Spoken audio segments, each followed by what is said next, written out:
It should be popping up. And welcome back to another episode of Transfer Talk. It is a beautiful Thursday afternoon, and there is a lot to talk about. It has been a little bit since we have covered some transfer news, but today I am joined here with Tyler. Tyler, how are you doing this afternoon? Man, I'm excited to be talking soccer, especially transfers. Man, we're getting into the heart of it now. Oh yeah, dude. I mean, the deals are popping off left and right. There's so much to cover across all the different leagues, and the rumor mill is definitely spinning. We still have a whole month left to go on this transfer window, but there is a ton to go over. But before we get into those topics, I do have to do our shameless plug where I ask you guys to make sure you're following us on all of our social media platforms. We are on Facebook, YouTube, Spotify, and Instagram at The Reserve Squad. Please make sure you give us a follow, a like, subscribe, whatever the method is for following us on either of those platforms, and make sure you don't miss a dang thing from us. So first things first, Tyler, you want to cover some of the confirmed deals that we've had since the last time we spoke? I know there's a lot to go over, so we'll kind of cover some highlights. Yeah, so yeah, it's definitely been a while. So there's been a lot. We handpicked about 5 of these that we felt were probably the most outstanding ones of late, and obviously there's a whole list out there that you guys can find, but we wanted to highlight a few of these. The first one being Ben Chilwell to Chelsea for $55 million. That's another thing. I know a lot of times you see transfers in pounds, euros, different currencies. We're here in America, so we're talking about dollars. We'll convert it for you so you don't got to worry about it. Right. So $55 million US dollars for Chilwell to Chelsea. Thiago Silva, also a Chelsea move. They pick up 2 defenders, bolstering up that defense. Thiago Silva was a free transfer coming from PSG. And then another big one, Weston McKennie, youth American stud, going from Schalke to Juve on a $5 million loan with an option to buy for $21 million at the end of the season. And there is also a clause in there that says if he plays 60% of Juventus's games, then they have to buy him for that $21 million. So I think that's an interesting one. And the other one is Rodrigo to Leeds for $33 million. And Ivan Rakitic going home to Sevilla for $1.65 million. You heard that right, under $2 million for Rakitic. So any of those stand out to you? I mean, obviously they all do. We highlighted them. But out of those, is there one in particular that you feel is the craziest? I feel like I have to cover 2. I mean, what was it, 1.6 million? I mean, come on, man. Rakitic is – I almost feel like that's insulting. And I know Barcelona have a ton of issues right now, so they're just looking to offload some wages. But Rakitic going back to his home club at Sevilla. Sevilla played pretty well last season, so I'm pretty excited about that one. But I'm going to have to say the one that I'm excited about but also salty about is the Thiago Silva free transfer to Chelsea. I knew at the beginning of the transfer window I was really looking forward to United hopefully scooping him up, but he did put pen to paper to Chelsea, and I think he's going to do fantastic there. Even though he's, 35, maybe 36 years old, he's still pumping it. He looks great. He's physical. He's a captain. He's not a long-term fix, I would say, but he's a good short-term fix. And while they go up and wait for maybe getting like a big young center back, that might be more of a franchise player. But Thiago Silva is still kicking it. He did very well in the Champions League final. So I think that one's probably the one that stands out to me the most. Any one of those stick out to you? Yeah, I mean, I think they all do, but I think the couple underlying things that I gather from this is really 2 things, not necessarily a specific player, but like Chelsea bolstering their defense is huge. I mean, we mentioned both Chilwell and Thiago Silva. I know there's plenty of Chelsea to talk about, and rumors still going on with them. We'll hit them in future episodes. But another one, the Rakitic to Sevilla, not only for cheap, but I think there's a little bit of a theme of players that are getting older, leaving these big clubs, going, whether it be back home or to a smaller club. I mean, Rakitic, you got David Silva heading out, and I know it's going to be happening soon. Javi Martinez is going to be going back home to Athletic Bilbao. That's an interesting one too. It's not official yet, but from my Bayern sources, I can say it's probably going to be official soon. But you heard it here first, I guess you could say. But I think it's just an interesting theme, seeing a lot of these old guys that you and I grew up watching it and really enjoying are starting to head out to different places. I think it's an interesting underlying story. I do want to cover something real quick on Leeds, though. I mean, I honestly, when I saw that transfer for Rodrigo, I was pretty shocked. I mean, Leeds are a newly promoted team. I know they have a ton of rich history. They've been in the Premier League many times. They've won quite a few back in the day. But I mean, going out for a nice striker for $33 million like Rodrigo is definitely a really good coup, and that's something that they definitely needed at Leeds. So I'm really excited to see what that takes them as they move into the Premier League. And I think they're also looking at a couple other big players that are usually in the $15 to $25 million range. So it's exciting to see where that goes. I think they're kind of following the model that Wolves set the example for when Wolverhampton first got promoted, and some of the moves that they made. I think Rodrigo is kind of similar there, and I think that he's going to be a forward that Leeds looks to lead Leeds, for lack of a better word there. But I think that's going to be a fun and interesting storyline to follow as we move into the Premier League. Speaking of Premier League, though, even bigger storyline, one of our main segments tonight, we want to talk a little bit about Manchester United. Obviously, a huge signing for them. Donny van de Beek, what are your thoughts? Initial reaction, Andy Mook, Manchester United fan of the hour. I'm not going to lie. I think I'm excited about Van de Beek, but I think I'm mostly excited because United did a transfer in a couple days. Yeah. I don't think I've ever, I can't even remember the last time United actually pulled off a transfer of, and kind of surprised everybody. I know we were looking at Van de Beek for about a year. So we already knew that he was a player that we identified that could be a good fit for our squad. I'm really excited about him. He's a jack of all trades. He's naturally more of a center attacking midfielder, so kind of similar to what Bruno Fernandes plays, but he's also box to box. He's 6 foot. He's strong, so he can kind of play a little bit of a holding role if he needs to, but primarily he likes to be box to box as a main central midfielder. I got to say, though, in terms of positioning with who we have in terms of Pogba and Bruno and him having a more attacking style, it is going to be interesting to see how Ole Gunnar Solskjaer fits him into the squad, because it seems to me like it would be a pretty easy shoe-in to put him at holding mid, but that's not his natural position. So I'm kind of curious to see what he does there. Maybe he changes the formation a little bit, but overall, when you look at Van de Beek, he's the full package. He's a great midfielder, a playmaker. We definitely needed depth in that position. You could see in the Europa League that we needed depth, and we were kind of running the same team for about 6-7 games straight. So overall, as we kind of move to pushing for the Premier League title, hopefully eventually soon, he's definitely going to be a player that'll get us there. Yeah, I think it's an interesting transfer. You make a good point talking about how they made it happen quickly. I think too often Manchester United are always the headlines of every rumor out there, and so it can kind of get a little exhausting sometimes. And for them to, this kind of came out of nowhere, and that never happens with Manchester United. So I was very surprised at first to hear it too, but really excited.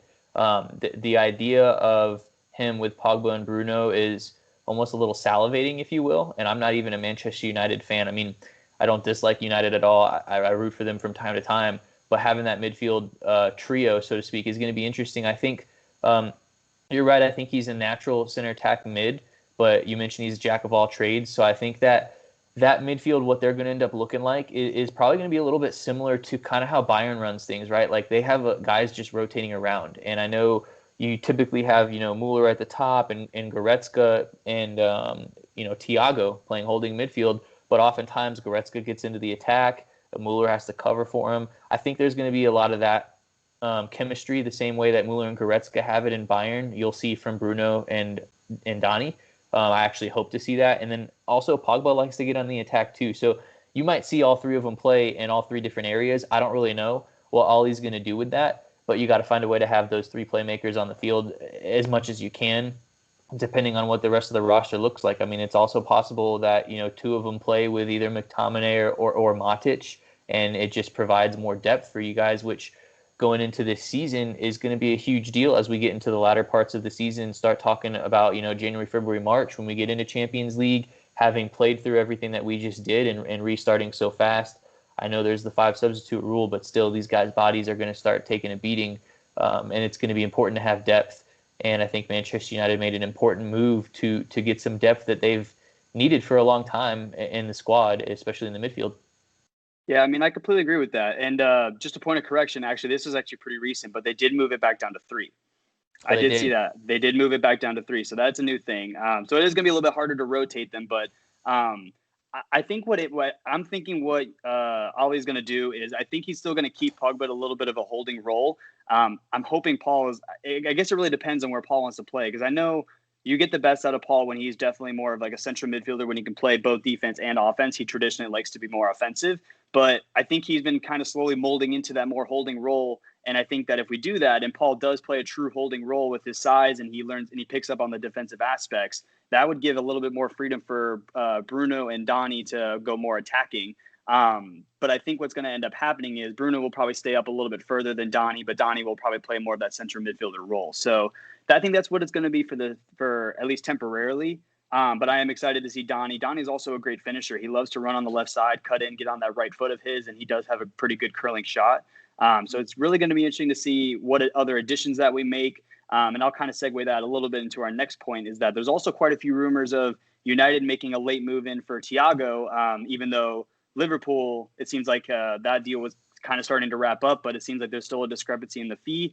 So I know United are making contact with his agent. So going for Thiago after we just signed Van de Beek kind of signals to me that maybe Paul is not a long-term solution for us. And maybe we're looking to offload him and maybe recoup some of that money and put that money elsewhere because he is such a high-profile player next year. I just don't really see how that piece fits together, getting Thiago, Van de Beek, and then fitting that in with Paul and Bruno. Yeah, I think it's interesting. You and I talk a lot about Thiago, especially when we're with Frankie. Me being a Bayern fan, him being a Liverpool fan, you being a United fan, Thiago is kind of a common interest of all three of us. And before the Donny transfer, I know you and I were both like, man, I would love to see Thiago come to United. It would be such a perfect fit. He could play the holding midfield role. He's creative. He would be able to free up Pogba and Bruno. And then all of a sudden they go and get Donny van de Beek. And it's interesting. It's like, well, now the rumors come out that possibly you're interested in Thiago. No one's made an official bid as far as I know. I know Bayern wants 30 million euros, $36 million for him. I think that's a very underwhelming price for a player caliber of Thiago. Reasonable if you're a United or a Liverpool. Right, absolutely. So I think it's an interesting. I think either team, right, wherever Thiago goes, he's going to make them instantly better. But if United bring in Thiago, what do you run as your starting lineup? I mean, you can't put Donny van de Beek on the bench after you just spent money on him, right? Can you? I mean, I don't even know. And then you're not going to buy Thiago to come be a rotational player. And Pogba's and Bruno are almost too high caliber to be rotating. So I don't know that that's going to be real unless, again, it's for either, to your point, maybe Pogba's not a long-term solution and they're making business moves ahead of time, or to my point, maybe it is a depth thing and maybe they do rotate those types of guys around and they have a really deep top of the world caliber midfield, and all of a sudden that's something that can be really scary. And even in Liverpool's case, they also have a lot of people in the midfield, and I never quite understood Thiago going there other than that's where he wants to go, and Liverpool seem to be taking advantage or trying to take advantage of that. But again, it's going to be on a rotational basis. I guess even if he stayed at Bayern, he's going to end up rotating because Kimmich moves into the midfield and Goretzka holds it down. So I think if you're Thiago, you've done everything you can in Germany, so going to England would be a new challenge, and whether he has to rotate or not, playing for Jurgen Klopp or playing alongside guys like Pogba and Bruno and Van de Beek would be an awesome fit for him. I would love to see him at United over Liverpool. I know Frankie doesn't want to hear that, but I've been pretty adamant about that. I love Klopp and all, but I just, the idea of Thiago with Pogba and Bruno, or even with Van de Beek and Bruno, or Van de Beek and Pogba, I think it's just a good idea from a rotational perspective, but then it also frees up Pogba where he doesn't have to play the defensive midfield role. Thiago can hold that down, and then you've got three guys that can play the attacking mid role and let Thiago be the defensive mid, and then Matic can rotate with Thiago. I don't know. I mean, if I were managing United, I don't know what I would do. So I'll kind of throw that on you. If you were Ole Gunnar Solskjaer and you get this Van de Beek news and maybe Thiago comes in too, how do you move forward with your midfield? Honestly, I think that's good because I think the problem with what happened to United last year was once the restart happened, they had this great spell of form, but you can only keep that form with the same amount of players for so long. And I think the depth is just where we lacked. And I think the players will also appreciate to a certain degree having additional support so all the pressure isn't exactly on them, because when Paul's playing free, he doesn't have pressure and he's playing a style of play that he likes. Paul plays well, but when you kind of force him into a certain role and he plays a lot of playing time, he starts to wear and tear a little bit, and that consistency starts to show. So what I'm thinking is, personally, I think Thiago, if he were to come and we were to get both Van de Beek and Thiago, one, I would be extremely thrilled because that would be a huge upgrade for our midfield. But two, I do think that we can move into a three central midfielder set, but instead of having two holding, we would have two true center midfielders and then one holding. And I think that Thiago would be more of that holding. He's not the greatest defensively, but he's got good positioning and he can cover back when he needs to. But then that would give a lot more freedom to our attack. And then Bruno won't be pulled from side to side. They can kind of split how things move around between whoever those two central midfielders are. So I think that's how we would kind of move. I think we would move one of them up a little bit and then just have one holding midfielder is kind of how I see it. But I think the depth is going to be great for us, and we need better players because, I mean, having subs like Pereira, McTominay, don't get me wrong, those are good players. But when you talk about United pushing to that next level, I wouldn't say that those are the solutions. So especially Fred too. I hear rumors of Fred potentially going to Roma. So it seems like we're kind of doing a midfield haul. So it'll be interesting to see how Ollie puts them together. But I happen to think that it'll be more of two central midfielders and then one holding. I like that. I like that a lot, especially with Thiago. And what not a lot of people know about Thiago, because he's played attacking mid, he's played box to box, he's played defensive mid, but more recently he's been in that holding mid role. And I think what he could bring to the table, he could literally play. I've seen him play Lewandowski on a through ball from his own 18. I mean, he could play any ball anywhere from any position, like on a dime. And I think that one of the things about United is they've been criticized in the defensive third. I mean, you and I both know their defense, especially with the Maguire situation. I know how you feel about Lindelof. Luke Shaw's had injury issues. Other than Aaron Wan-Bissaka, the defense has been criticized. The offense with Martial, he gets criticized all the time for not being able to finish. It all comes down to Rashford. Greenwood was a big success, but Bruno came in and made things different. I think when you have a situation where both your defense and your offense aren't performing up to perfection or up to standards, so to speak, one way to make both of those ends stronger is to be better in the midfield. And if you bring in Van de Beek and Thiago, not only are you going to create a lot more opportunities for the likes of Martial, Rashford, and Greenwood, maybe even Sancho, we don't know, but also on the defensive end, you're not going to have as much pressure on guys like Maguire and Lindelof because Thiago is going to come possess the ball and slow the game down and control the game a lot better than the likes of what Matic would. And I think that that's where the significance of a guy like Thiago would be. And I really, really like the idea of having one holding mid or defensive mid and two attacking mids with the formation that you got. I mean, it would almost look like a 4-1-3-3. I mean, it'd still be a 4-3-3 technically, I guess. But the way that it would shape up would be a little bit, or 4-1-3-1, I guess is what I was trying to think of. But in the attacking third, it ends up turning into a 4-3-3. Yeah. I think that would be really fun to watch. And the one thing I will say, though, is on the flip side of Thiago, I know you mentioned that Thiago, obviously, when it comes to, when you measure Thiago and Pogba, Pogba's kind of the similar style of Thiago. He's very good at playing those long through balls. He's very accurate. He's a strong presence, so he can hold the ball. But the difference between Thiago and Pogba is that Thiago has a little bit more of a holding and falling back mindset, whereas Paul just loves to go up. And that's just a mentality change that hasn't really changed for Paul. Now, to go back to my point about Thiago and how it's kind of on the flip side of working with the defense, I will say that if we're going to get a player like Thiago, we need to up our defense. Like that has to be a primary focus for us, because when you have Lindelof, Wan-Bissaka, Luke Shaw is pretty solid back there, and Maguire, those three paired with Thiago, those aren't the best passers to play out of the back, and United like to play out of the back. So that's where United need to get like another one or two defensive players. I really want a center back, of course, but we need to get a good center back that can kind of help complement that style to push us up the field, because Thiago would be good up there, but the moment the high press in the English Premier League gets up there, and Thiago's not the strongest body, but he's good, clever in terms of playmaking and passing. That'll work well. But if we don't get another defender that complements that passing out of the back style, I think it could be a world of hurt too. Right. Well, real quick before I make my one final point, but you set me up for a perfect segue, and I'll touch on that in a second. Number one, in a quick comparison with Pogba and Thiago, what I'm about to say is going to sound like I'm talking negative about Pogba, but what I really mean is a positive for both. I think that Pogba turns the ball over more than Thiago does. Mm-hmm. And what I mean, I don't see Pogba turn the ball over a lot, but my point is Thiago never turns the ball over. Very rarely does that happen. And so I think from a possession perspective, a lot of times when you guys are forced to defend, it could potentially come from a turnover. And you insert a guy like Thiago back there, and that doesn't happen. The mistakes are a lot less. But then you talk about defense in general, and how, I mean, you've been begging for a center back for years. We know that, right? But I think everyone can agree that United's defense could use a little help the same way Chelsea's could up until these last few weeks here. Boy, what would Thiago Silva have meant to you in United? But there is a rumor out there. Sevilla's outside back Reguilon, possibly He's coming good, to man. United. What do you think of him? I know you saw a lot of him in that Europa semifinal. And how do you feel about that? He's honestly he's a great player. He's good at playing. He can play a back four. He's traditionally more of a wing back, I think.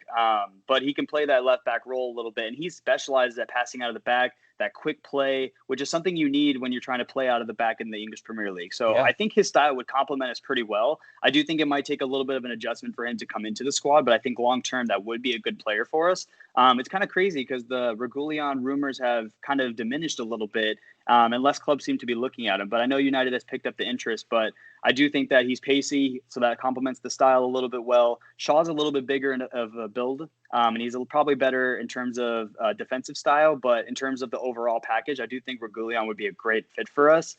So we could get him and another center back, because Brandon Williams is good at left back, don't get me wrong, but he's still young and has a little bit more maturing to do. And you can kind of see that toward the end of the season for United, that he was starting to make a couple more mistakes. So he shouldn't be getting a ton of playing time, just enough to kind of slowly ease his way into it.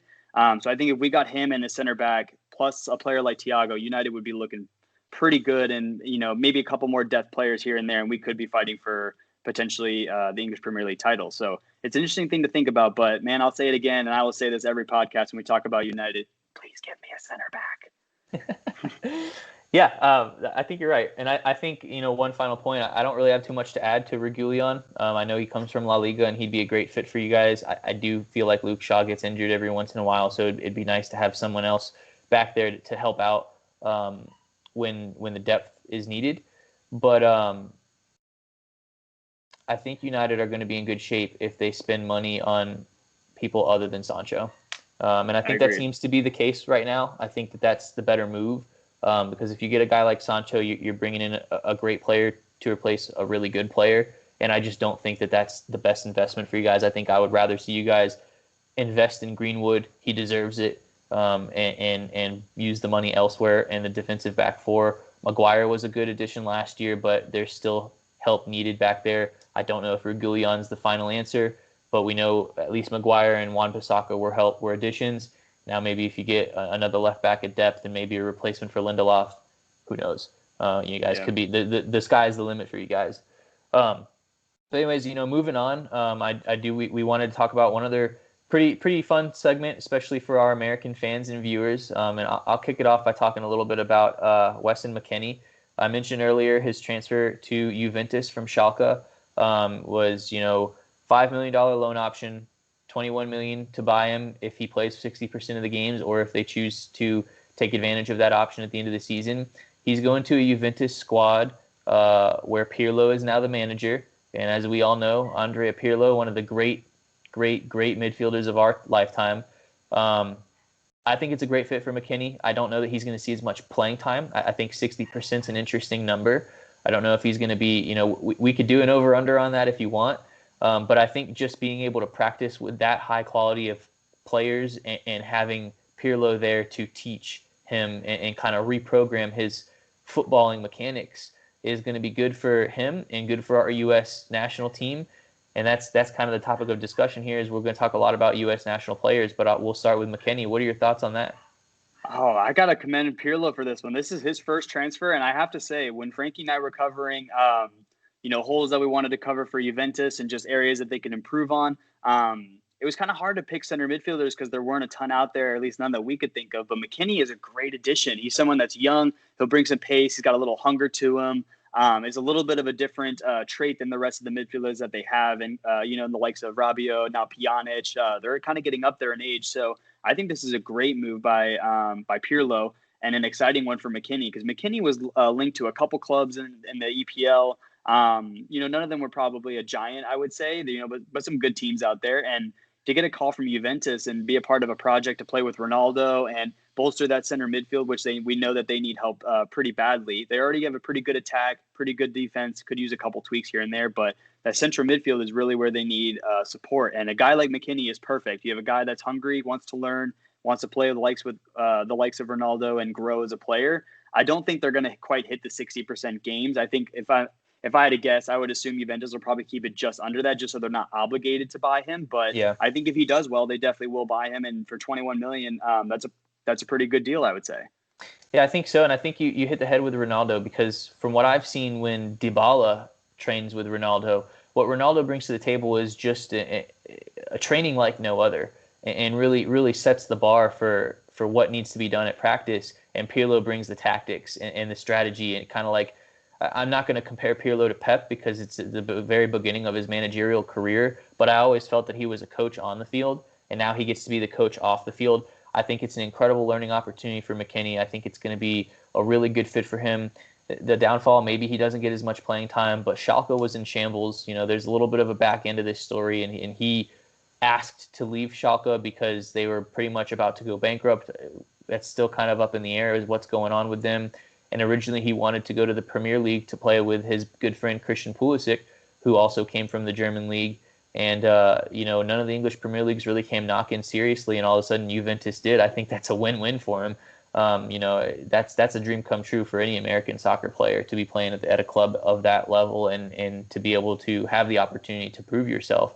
And he's not the only American in solid European squads. So I don't know if you want to go one by one, or if you want me to list out some of these guys and Let's you go pick one by your one. favorites. Let's go All one right, by well, one. let's go. Obviously, we all know about Pulisic. We don't need to talk about Pulisic too much. He's a But stud for Chelsea. What an awesome year he had, and what an awesome I'm year just he's so about to excited have. for Pulisic, man. He did so well in the EPL. He took Chelsea, put the team on his back, and he was fearless when he went into that. And it was just so exciting to see a U.S. player take on that caliber, and really own the team. And I'm just really excited to see him play in the EPL. And I think he has a pretty good spot right now, at least at Chelsea. And I think that the other players are now trying to gun for his spot, which is kind of crazy to think about for an American. Doesn't Yeah. happen too often, but it is just so crazy. But there's a lot more on this list, which we'll get to. Yeah. I mean, the next one is really one of my favorites. He's going to be the one in the next World Cup that you see playing right next to McKennie, depending on what happens with Michael Bradley, of course. But a guy named Tyler Adams. He plays for Leipzig. Some of you may know the name, may sound familiar if you watch the Champions League run that Leipzig had. He had an amazing late game-winning goal against Atletico Madrid. And, he's not typically known as a goal scorer. He's a lot more of a defensive midfielder. But another manager that he's got in Nagelsmann has been really teaching him well. What Leipzig has done in the last couple years has been nothing short of incredible, and he's been a pretty big part of that depth of their squad that they have, and he's a fun one to watch and keep an eye on too. Not only that, he's in such a good system. I mean, you talk about Nagelsmann, and the culture that he has adopted so far at Leipzig is just second to none. All those players are heavily invested in the team. They play for each other. It was very well apparent when you watch that Atletico game. They're just a very together team, and they're all so young too. And it's just such a great culture to be in when you're a player who's developing, and trying to take that next step in his career. And Tyler Adams is probably 1 or 2 years away from potentially getting a bigger deal and maybe going to a bigger club. And Yeah. for a kid his age, he's very well composed. He can play multiple positions. The wingback system is very popular these days. He can play right outside back, or right wing back. He also plays holding midfield for the U.S. as well. He's good playmaker. I'm really excited for Tyler Adams as well. But there's also a couple other players that are maybe less known than those two, so I'll mention 3 of them. But one I want to talk about who's had a pretty good preseason so far, a few of you might have heard his name, but Gio Reyna at Dortmund, 17-year-old left mid, pacey. He's a great playmaker. He connected a lot with Holland over this preseason. But what's your take so far on Gio Reyna? I know you follow him a little bit more than I Oh do. yeah, man. So the kid, I want to see him on the field a lot more than he's gotten, because Dortmund is just, he's an attacking player, and Dortmund has Royce, Holland, Jadon Sancho, Thorgan Hazard, Julian Brandt. I mean, the list goes on. They're stacked with really highly talented attacking players.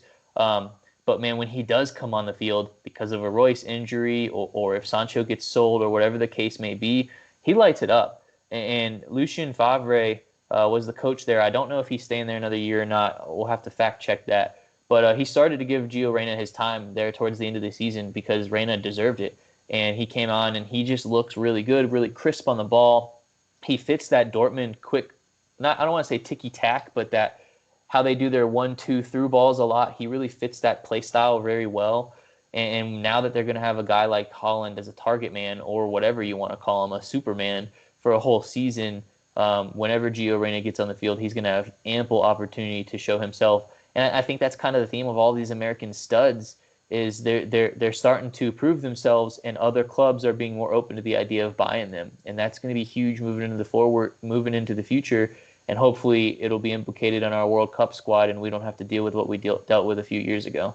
Yeah. I think the biggest thing, though, and the one challenge when you're looking at the U.S. men's national team as a whole, where our players are and how they're in so many different areas, is that they are playing in a lot of different leagues. So it is a lot harder for us to find an identity now that we're playing in a bunch of different leagues. So when it comes to us playing for the U.S., what the players need to do is they need to get a little bit more mature and be able to mold into a team and be able to turn that switch on and off. When you're at your parent club, you play a certain style, then you come into the U.S. and play a different one. And I think that's what kind of happened with the U.S. is that there was a little bit of growing pains in terms of getting the team together, since not everyone's in the MLS anymore, with a few players scattered in Europe. Now we have quite a few. Yeah, well, I think, I was always a Jurgen Klinsmann fan. I think he just came to the U.S. men's national team a little too soon. I think he'd be the perfect type of coach to mold the European style together because he's familiar with it. And that doesn't necessarily mean that we don't have the coaching staff to be able to do that now. But I think when you get a lot of guys coming from different leagues and then come into play for the U.S. men's national team and have a level of chemistry needed to be successful on the global stage, it comes down to the coaching staff and being able to put that team together in a locker room and display the culture that's necessary for it. And we do still have veterans, like Michael Bradley, like Josie Altidore, that are still going to be on the team and have their presence known to help guide these young studs. But man, there's just so many of them, and I'm just so excited, and it's going to be a lot of fun. I mean, we still got more left, and I know we've been talking a lot about guys that came from the German league, like Pulisic, McKennie, Adams, now Gio Reyna. It seems like the Bundesliga is almost the American Farmers League now. But there's another guy I really want to mention is Serginho Dest. This guy plays for Ajax. He's an outside back. He's linked currently to possibly go to Bayern Munich for his next transfer. So we talked about Pulisic goes to Chelsea, McKennie going to Juventus. This kid, Serginho Dest, there's actually another youth kid that we won't talk about much, Chris Richards. He's already in the Bayern Munich organization. But these are big teams looking for these American youth players. I'm really excited. And Serginho Dest already playing for Ajax.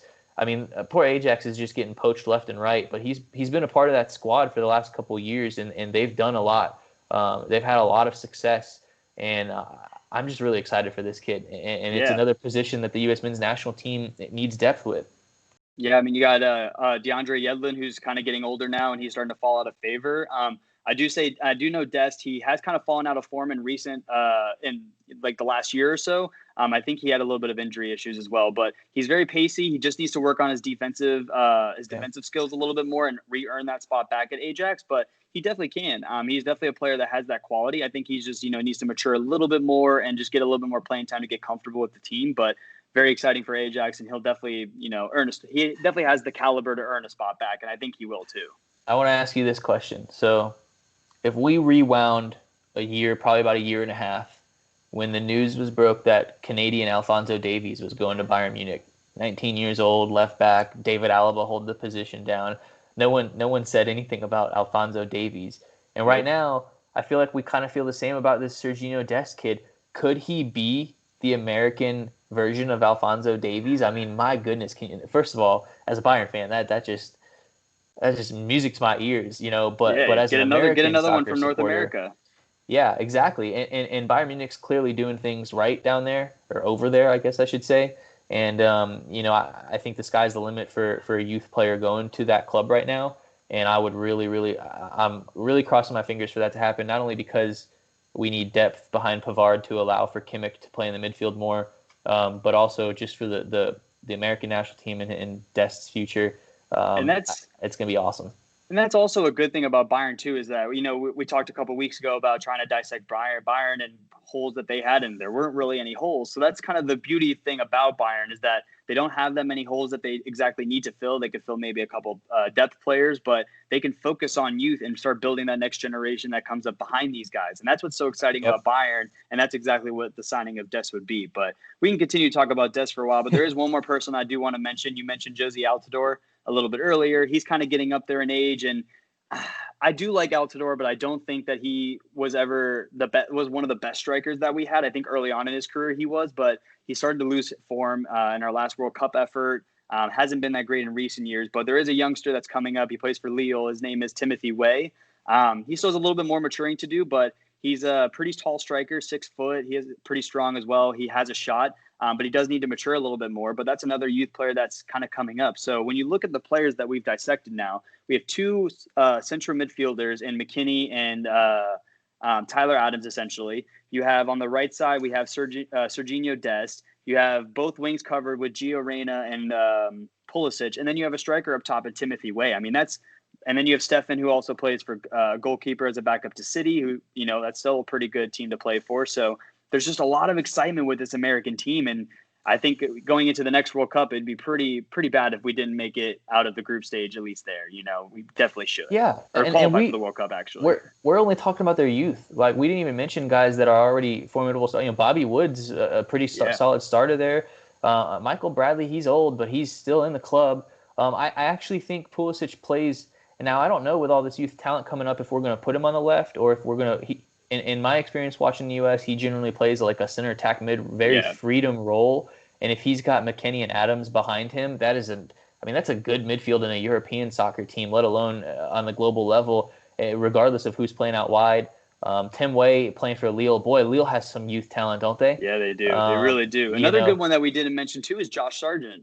Yeah, man. There's just so many good ones, and even in the defensive zone, we've got John Brooks. He's pretty established. Yeah, exactly. Matt Miazga is another young, pretty decent player.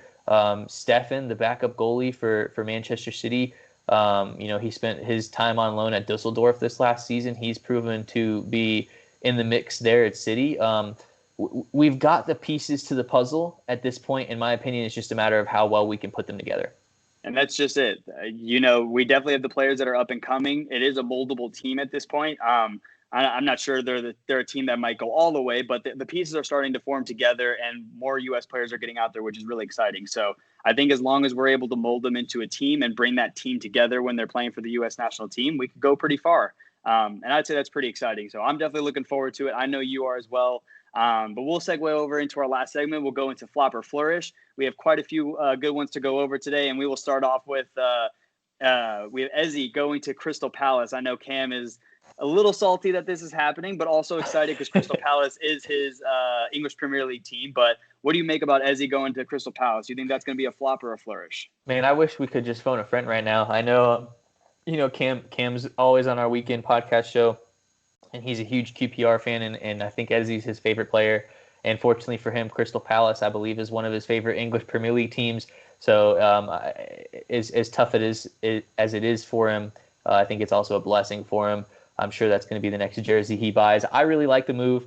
I think Palace, if they keep Zaha, which I hope they do, I think that these two can be a fun duo to watch. I hope that Ezzy earns a starting spot in that squad, and it's something I know I don't even have to keep up with because Cam's going to keep up with it for me. But I think it's a flourish. I think it's a really good move for him. It gets him, into the Premier League. It helps financially the team like QPR to do what they need to do down there in the Championship. And I think for Ezzy, it's a great move. I think so too. And what's crazy is with Ezzy is that he was actually cut from quite a few teams leading up to his eventual signing with QPR.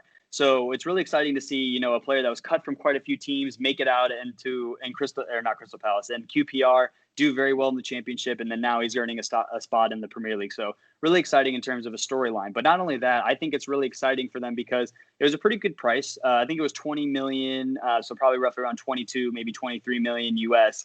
That's a great deal for him. He's young, he's moldable. And what's exciting about that is that he takes a little bit of pressure away from Zaha because Zaha's on that left side and everyone kind of feeds the ball to him because he's kind of the main deal there. What's exciting is that Zaha can probably play a little bit more of a free role and play a little bit more forward because Ezzy's going to be the one connecting more of the play of the field and switching the side. So what's good about that is it frees up a little bit more space for Zaha and adds another threat to Crystal Palace. I think Crystal Palace still need to get a striker in order for them to potentially compete for getting to that mid-table and staying there. But all in all, I do think that this is a flourish for Crystal Palace. So I definitely have to agree with you on that one. The next one we're going to cover is Ancelotti just seems to love this guy so much, signs him 3 times, and I think this deal is officially confirmed at this point. But James Rodriguez coming to the English Premier League and joining Everton. Do you think this is a flop or a flourish? Oh, this is one of the biggest flourishes we have, in my opinion. I know we've talked about.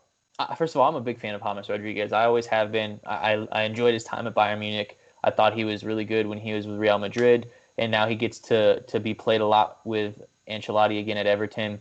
And I don't know if we've officially covered Everton on the podcast, but I know at least in just general discussions, we've talked about how one of their missing pieces is a link between the midfield and the forwards.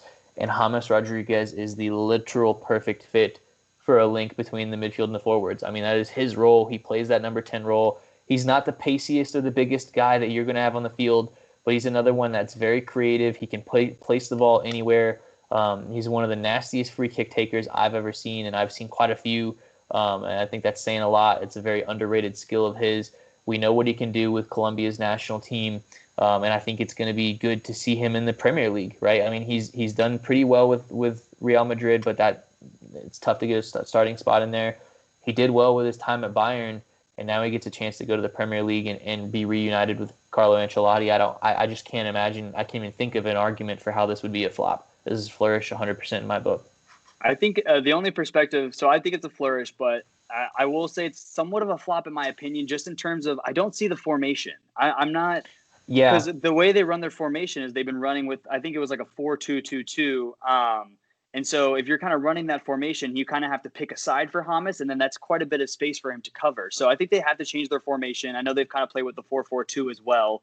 But I think if I'm Everton, they kind of have to go with an attacking midfielder and then a holding midfielder and kind of go with a diamond if they're going to keep their 4-4-2. So if they do that, I think it's a flourish. But if they kind of go back to their 4-2-2-2 situation, I'm not so sure James really fits into that picture as much because that's a lot of ground for him to cover. So I'm going to say flourish, but I do think I have a little hesitation in terms of how they're going to be playing him and what formation they run. So we'll have to see what else they do in the window. I know that they've been very active, and they also signed Allen from Napoli. So they are making some good transfers. I'm a little cautious about this one, but I will say it's a flourish. Segueing over a little bit, we'll kind of move over to Napoli. Speaking of talking about Allen coming from Napoli to Everton, we'll go over to Arsenal having Socrates potentially going to Napoli. What do you think of this one? Is this a flop or a flourish? This one depends on what perspective you're asking me about. I think from the player perspective for Socrates, I think it's a flourish. From the team perspective for Napoli, I think it's a flop. So to give a little bit more detail, obviously Napoli bringing in Socrates, that means they're probably getting rid of Koulibaly. And that's a huge downgrade, in my opinion. You're going from one of the best center backs in the world to Socrates, who used to be one of the better center backs in the world, but he's gotten his form to the point now where Mustafi and David Luiz get the starting spots over him. I think that says a lot. Having said that, from a player perspective, going to the Italian league gives him an opportunity. There's another Greek player there he can play alongside with. And I think it's an ample opportunity to flourish for him to kind of get himself back on track as far as his form goes. So I think I'll give you a two-way answer here. From a team perspective, from Napoli's perspective, it's a flop. From Socrates' perspective, it's a flourish for me.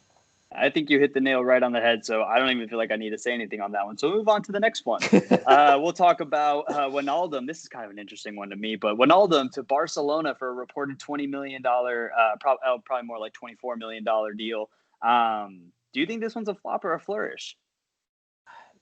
Flop. I just don't know what Barcelona are doing. I mean, I hate to turn this into a Barcelona thing, but like, you just brought in Pjanic, you brought in De Jong.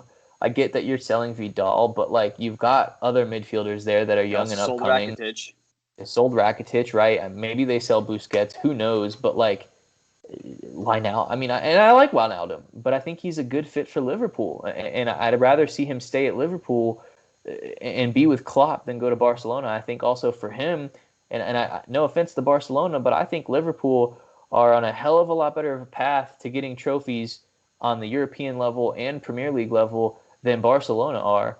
And if I'm Wijnaldum, I would rather play for Jurgen Klopp than I would for Koeman. But having said that, I believe Wijnaldum is Dutch, and Koeman is Dutch, and maybe there's a connection there. But I don't know.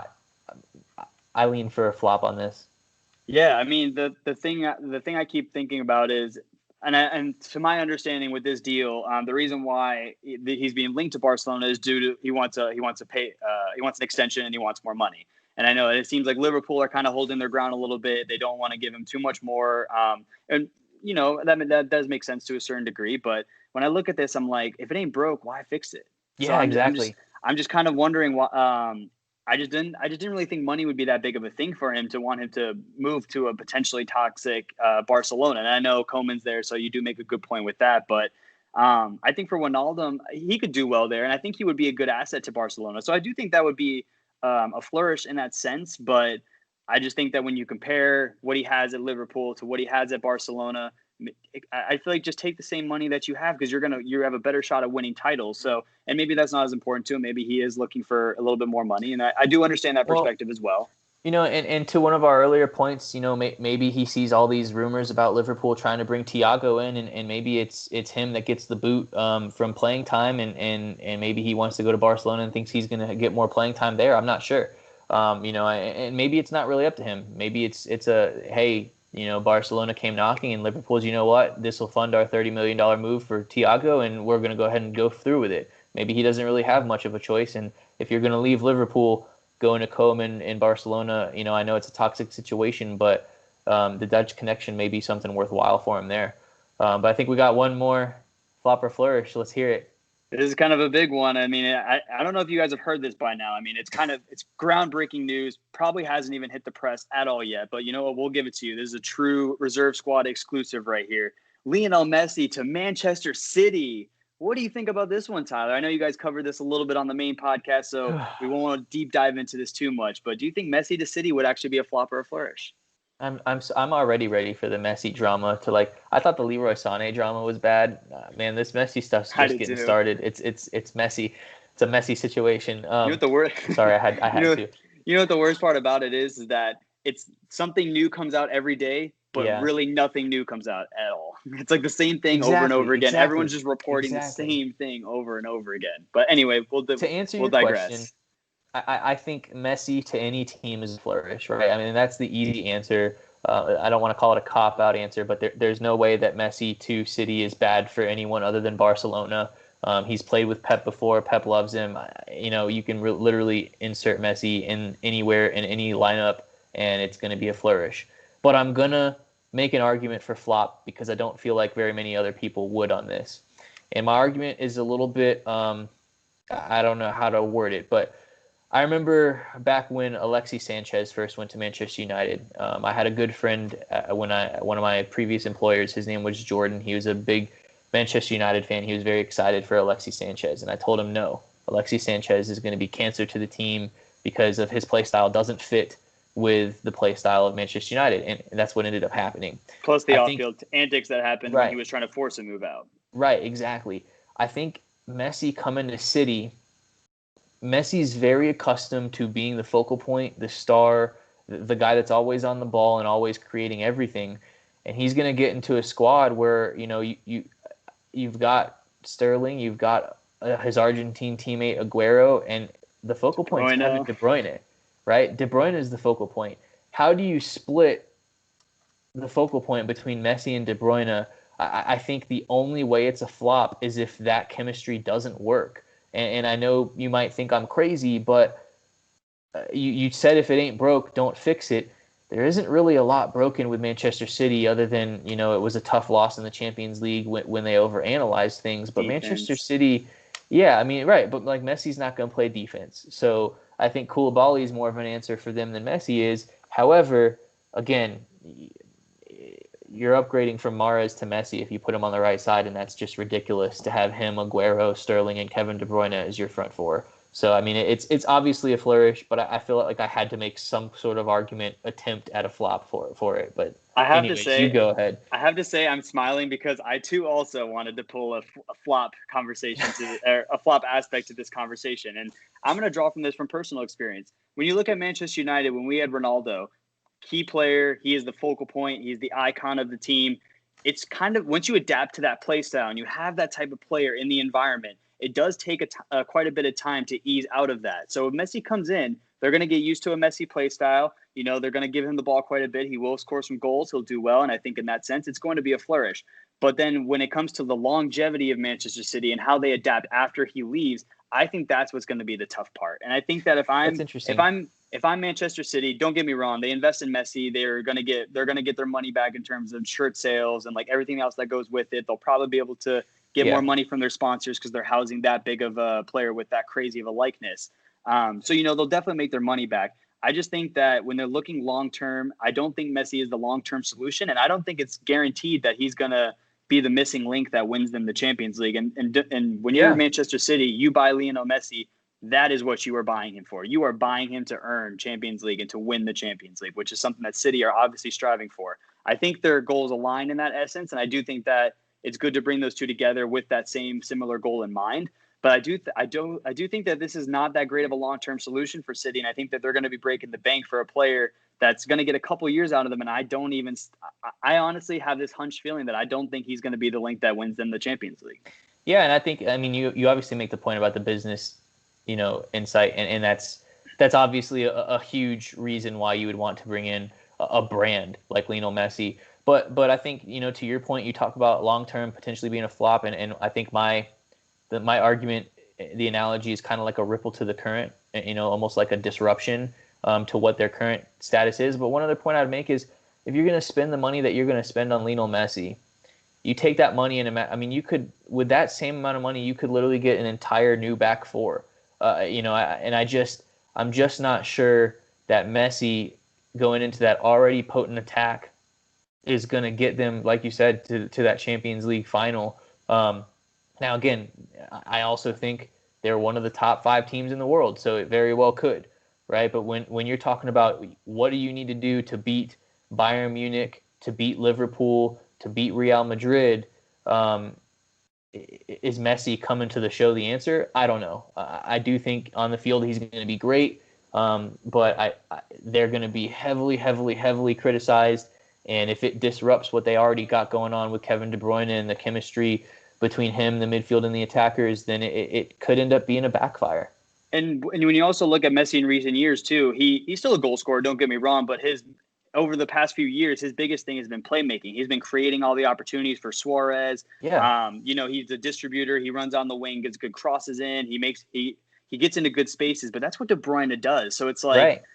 So there's just a lot of things that kind of conflict with this. So I don't think this is as clear cut as people say. So going back to our, for the sake of flop and flourish, I mean, it's hard to say this is going to be a flop, but in terms of weighing how big the flourish could be versus what it actually will be, I don't think that it's as clear cut as we think. And I think that this is a pretty big gamble, if I had to say. It's a pretty expensive one, too. It's a huge, huge, huge risk. And, he's not getting any younger, right? I mean, look at Ronaldo. I mean, he's one of the world greats, and his form has kind of started to drop off just a tad. I don't know if it's going to continue. A very tad, I will say. I don't know if it's going to continue or not. He still scored 30-plus goals, which is amazing for a player of his age. I think, when we talk about, the 3 guys who, aside, if you put Kevin De Bruyne to the side, which I know is obviously a huge thing to do, the other 3 people that would have been up in the runnings for the Ballon d'Or were obviously Ronaldo, Messi, and Lewandowski, and none of them are under the age of 32.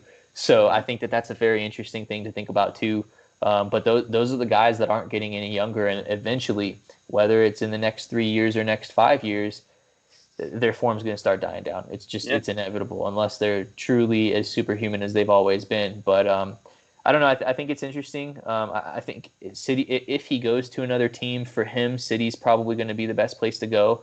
It's the only place to go, in my opinion. I can't fit. Even at PSG, I don't even see that as being. I just don't see that being a fit for him. So it's tough to say. There's going to be a lot that's going on. We will obviously follow it. We'll probably cover it on future Transfer Talk episodes. This is probably going to be the saga that will never die. Yeah. This could even be a year-long deal if this deal doesn't happen before the beginning of the year. Then we're going to look back on it and be like, was it worth it? Exactly. So we'll have to wait and see. We may not know if this is going to be a flop or flourish for quite a few years. So remember this episode when it comes back to it. But we'll have to wait and see. That's right. Tyler, another great episode of Transfer Talk. There's a lot probably to cover next week with all the great rumors that are happening and all the great deals that are starting to get finalized. So we'll wait for Fabrizio's Here We Go until the next podcast episode. All right. Take it easy, everyone. You too.